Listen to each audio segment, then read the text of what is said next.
Est-ce que vous avez l'impression de parler un anglais basique, de toujours répéter le même style de phrase? Hello, how are you? I'm fine, thank you, and you? Eh bien, cette vidéo est faite pour vous aujourd'hui parce que j'ai 50 phrases très utiles dans des conversations en anglais qui vont vous permettre de changer un petit peu du vocabulaire basique que vous utilisez peut-être à l'heure actuelle. Mais avant de démarrer, allez voir dans la description de cette vidéo, j'ai pour vous un programme gratuit sur un mois pour vous remettre à l'anglais rapidement et efficacement.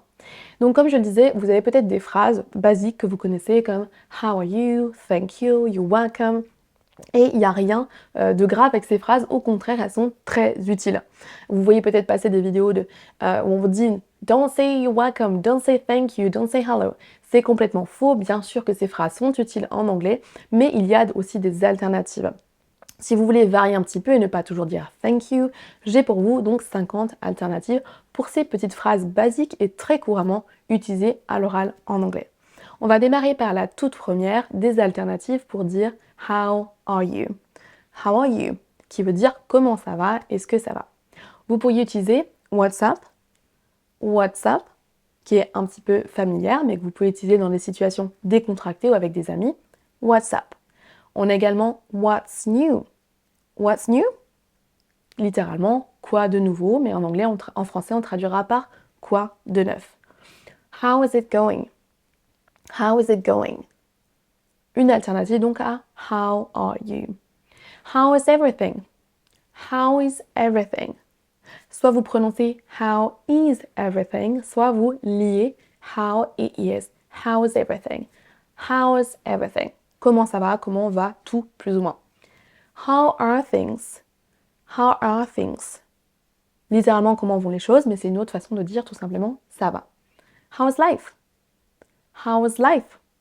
Là aussi, c'est plus long et plus compliqué de dire how is life. Donc, essayez de raccourcir les deux et de dire how's life.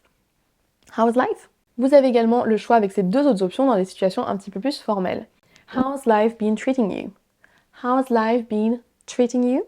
Comment est-ce que la vie t'a traité, notamment, littéralement, mais ça veut tout simplement dire comment ça va depuis le temps, comment ça se passe dans ta vie en ce moment. What have you been up to recently? What have you been up to recently? Quoi de neuf? Qu'est-ce qui s'est passé dans ta vie récemment? Numéro 2, on a la petite phrase I'm fine. Vous en servez certainement tout le temps. Chaque fois qu'on vous demande How are you? Vous répondez I'm fine, thank you. Il n'y a rien de grave avec cette phrase, même si ce n'est pas l'alternative la plus utilisée.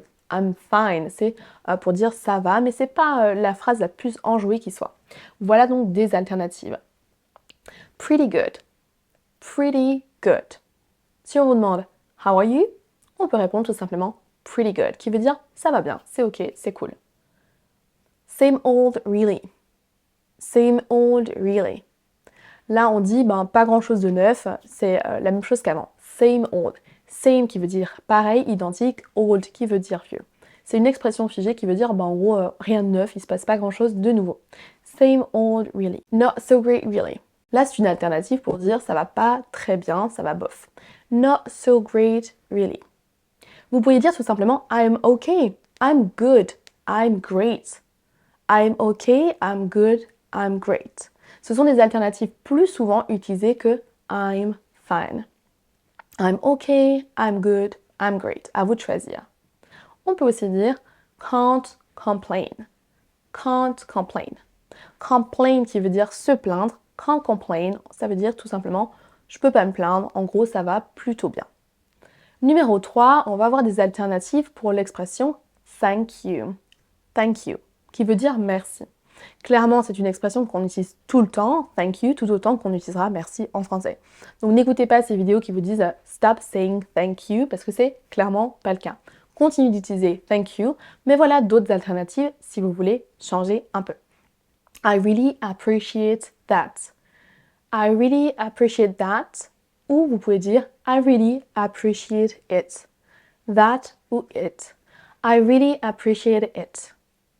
I really appreciate your help. Là, vous pouvez mettre quoi derrière? I really appreciate your gift, your help. J'apprécie ton aide, ton cadeau, etc. Mais si vous ne voulez pas préciser quoi, dites simplement I really appreciate it ou I really appreciate that.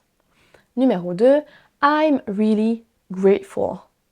Grateful, qui veut dire qu'on a de la reconnaissance pour quelqu'un. On a de la gratitude. I'm really grateful. That's so kind of you. That's so kind of you. Vous pouvez tout à fait utiliser thank you. That's so kind of you. Vous pouvez tout à fait les lier entre elles. Comme tout à l'heure, on aurait pu dire thank you, I really appreciate it. La suivante, I owe you one. I owe you one.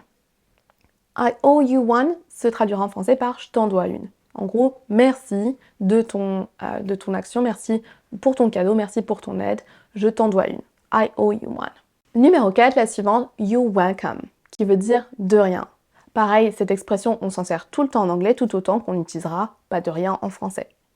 Mais il y a d'autres alternatives que vous pouvez utiliser pour varier un petit peu. You're welcome, c'est la plus couramment utilisée. On a également you are most welcome. You must welcome. Celle-ci est un petit peu plus soutenue. En ajoutant un must, vous mettez encore plus d'emphase sur cette phrase. You must welcome. Je t'en prie vraiment. No worries. No worries. Le verbe to worry signifie s'inquiéter. Worries, quand c'est un non, c'est de l'inquiétude. Quand on dit no worries, on dit mot à mot pas d'inquiétude, mais ça veut tout simplement dire je t'en prie, de rien, t'inquiète. No worries. On peut également dire my pleasure. My pleasure. En français, on ne dira jamais mon plaisir pour répondre de rien à quelqu'un, mais en anglais, c'est une phrase couramment utilisée aussi. On peut dire soit my pleasure, soit juste pleasure. En Suisse, on utilisera souvent le mot service pour dire de rien. En français, ça se fait pas vraiment. Mais voilà, en anglais, on pourra dire my pleasure ou pleasure. En gros, c'était un plaisir de t'aider, mon raccourci à juste my pleasure ou juste pleasure. Et le dernier, mon préféré, anytime. Anytime. C'est un petit mot qu'on peut utiliser dans d'autres contextes également, dans des phrases complètes, mais quand on utilise seulement anytime tout seul, on dit de rien. Le mot anytime veut dire à n'importe quel moment. On a l'idée, si on faisait une phrase complète, ce serait par exemple, tu peux me redemander ce service ou je peux t'aider à n'importe quel moment. Mais on le raccourcit avec juste anytime. Thank you for your help. Anytime. Là, la personne vous répond, je t'en prie, tu peux me redemander en gros de l'aide à n'importe quel moment. Numéro 5, on va voir des alternatives pour do you know something? Do you know? Est-ce que tu connais? Do you have any clues ou any ideas where to find something? Do you have any clues, any ideas to where to find something? Numéro 2, you wouldn't happen to know where is the train station, would you? You wouldn't happen to know where the train station is, would you? Numéro 3, I don't suppose you know where, whatever. I don't suppose you know where to find an ATM machine, for example. I don't suppose you know. Vous voyez qu'ici, on utilise soit des conditionnels avec le verbe would, tu ne saurais pas par hasard, ou on utilise carrément la négation. Je ne pense pas que tu saurais, etc. C'est des tournures de phrases classiques en anglais parce que comme il n'y a pas le vouvoiement, contrairement au français, on a tu et vous. On utilise le vouvoiement pour montrer qu'on respecte la personne à qui on parle. Et en anglais, on n'a pas le vouvoiement. Donc, on va utiliser des tournures de phrases plus polies avec le conditionnel, la négation, etc. pour demander quelque chose, demander un service. Do you have any clues, any ideas where something? You wouldn't happen to know, would you? I don't suppose you know, whatever. Numéro 6, là on peut répondre I don't know. I don't know. Je ne sais pas. Pareil, cette phrase est très couramment utilisée en anglais, c'est un basique, mais on peut trouver d'autres alternatives. On peut dire I have no idea. I have no idea. On peut aussi utiliser la phrase alternative I haven't got any idea. I haven't got any idea. C'est la même chose. I haven't got a clue. I haven't got a clue. Clue, c'est un indice, ça veut dire j'ai aucune idée. C'est aucun indice, mais on traduira en français par je n'en ai aucune idée. Sorry, I can't help you here. Sorry, I can't help you here. Désolée, je peux pas t'aider là. Ça veut dire j'en ai aucune idée. I'm not really sure. I'm not so sure. Je suis pas vraiment sûre. L'idée de j'en sais rien, mais je veux pas faire de gaffe en disant une bêtise. I'm not so sure, I'm not really sure. Actually, I've been wondering the same thing. Actually, I've been wondering the same thing. Par exemple, la personne en face de vous vous demande est-ce que tu saurais, je sais pas quoi, vous n'avez pas l'information sur quelque chose, et vous vous dites ben je me demandais la même chose, pour montrer que vous aussi vous êtes intéressé par ce sujet, mais que vous n'avez pas du tout d'éléments de réponse. I have been wondering the same thing. Actually, I've been wondering the same thing. Numéro 7, on a des alternatives pour l'expression I agree. I agree, qui veut dire je suis d'accord. Attention ici, le verbe agree se traduit par être d'accord. Les Français font beaucoup la faute de mettre I am agree parce qu'on copie-colle je suis d'accord. Mais en anglais, on n'a pas le verbe être ici. I agree, le verbe être, vous l'enlevez. I agree, toujours pareil, c'est un basique, tout le monde s'en sert. Continuez de vous en servir, mais vous pouvez utiliser une des alternatives suivantes. Exactly. Exactly, qui veut dire exactement, c'est exactement ça. Absolutely. Absolutely. Par exemple, vous pourriez dire Paris is beautiful. Vous pourriez répondre I agree ou absolutely. That's so true. That's so true. Mot à mot, c'est tellement vrai. That's so right. That's so right. Right qui veut aussi dire vrai. Vous pourriez dire aussi You're so right. Tu as tellement raison. You're so right. Ici aussi, faites attention à ne pas faire copier-coller sur le français parce que on dira tu as raison. On a le verbe avoir en anglais, mais en français c'est le verbe être. En anglais c'est le verbe être. Tu as raison, avoir, donc en français, you are right en anglais. Beaucoup de francophones vont dire you have right, mais c'est faux. You are right. Vous pourriez donc dire that's so true, that's so right, you're so right, ou you're right. Tu as raison. Vous pourriez dire aussi I 100% agree. Vous avez donc I agree et vous rajoutez 100%. 100%, vous rajoutez mieux. Je suis 100% d'accord. On fait la même chose en français. I 100% agree. On a également l'expression I couldn't agree more. I couldn't agree more. Je ne pourrais pas être plus d'accord. Et deux autres expressions qui sont assez étonnantes, mais que vous avez peut-être déjà entendues. Tell me about it. Oh yeah, tell me about it. Ça veut dire, on ne peut pas vraiment la traduire mot à mot, ça voudrait dire dis-moi à propos de cela, ça n'a aucun sens, mais ça veut dire je suis complètement d'accord, ouais, je vois ce que tu veux dire, je suis d'accord avec toi. Et la suivante, amen. Amen, qui veut dire amen, qui veut dire amen à ce que tu dis, je suis complètement d'accord, je suis d'accord à ce que tu veux me dire. Maintenant qu'on a vu I agree, voyons l'inverse, I don't agree. I don't agree, qui veut dire je ne suis pas d'accord. Là aussi, I don't agree, c'est la façon la plus classique de dire je ne suis pas d'accord, mais voilà d'autres alternatives. I'm not so sure about that. I'm not so sure about that. Des fois, on ne veut pas frontalement dire je suis pas d'accord parce qu'on a peur de dire à la personne en fait t'as tort et moi j'ai raison. On pourrait donc utiliser une façon un peu plus douce et dire I'm not so sure about that. Je suis pas 100% sûre que ce soit vrai. That's not how I see it. That's not how I see it. C'est pas comme ça que je vois les choses. Quand vous dites je suis d'accord, forcément vous allez dans le sens de la personne à qui vous parlez, donc tout va bien. Mais quand vous n'êtes pas d'accord, faites attention à utiliser une tournure de phrase un petit peu plus soft si le sujet de conversation est délicat. Vous pourriez dire not necessarily. Not necessarily, qui veut dire pas nécessairement. Là, vous émettez un doute sur la question. I can't agree with you there. I can't agree with you there.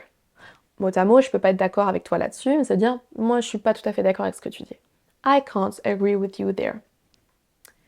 Numéro 9, on a tout simplement bye. Bye, qui veut dire au revoir. Voilà donc d'autres alternatives pour changer un petit peu. Well, it was lovely chatting with you. It was lovely chatting with you.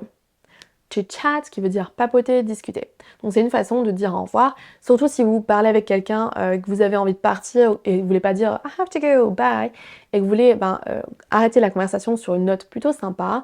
Et là, avec cette phrase-là, vous signalez à la personne que vous devez y aller, puis que c'est le moment de terminer la conversation. Vous pourriez dire tout simplement well, it was lovely chatting with you. On peut dire également it was nice talking with you. It was nice talking with you. Vous pouvez dire aussi right, I'd better get going. Right, I'd better get going. Ou aussi I need to get going. I need to get going.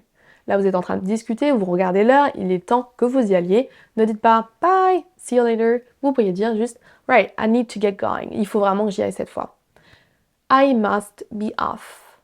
I must be off. C'est un équivalent des phrases précédentes. Il faut que j'y aille, il faut que je m'en aille. Speak to you soon. Ou l'alternative plus courte, speak soon. Speak to you soon. On se parle bientôt, à bientôt. Speak soon. Speak soon, qui veut dire on se reparle bientôt. Vous pourriez dire aussi take care. Take care, qui veut dire prends soin de toi. C'est une façon de dire au revoir aux États-Unis et ailleurs. Take care, bye, ça veut dire prends soin de toi, au revoir. En France, on utilisera moins l'expression prends soin de toi pour dire au revoir, mais dans les pays anglophones, ça se fait beaucoup. Vous pourriez dire bye bye, bye bye. Au lieu de dire bye une seule fois, vous pourriez le dire deux fois. Bye bye, ou aussi également goodbye. À choisir entre les deux, le bye bye est plus souvent utilisé que goodbye, qui est un peu plus formel. Et la dernière, talk to you later. Talk to you later. On se parle plus tard, à bientôt. Voilà pour cette vidéo aujourd'hui, vous avez donc maintenant 50 phrases très utiles en anglais pour pouvoir varier et ne pas toujours utiliser les mêmes expressions basiques, mais comme je vous l'ai dit, ça a beau être des expressions basiques, elles sont très couramment utilisées en anglais. Dites-moi dans les commentaires quelle est votre préférée et laquelle vous allez essayer de retenir et utiliser activement dans vos prochaines conversations. Je vous souhaite une bonne journée, je vous dis à la prochaine. Bye!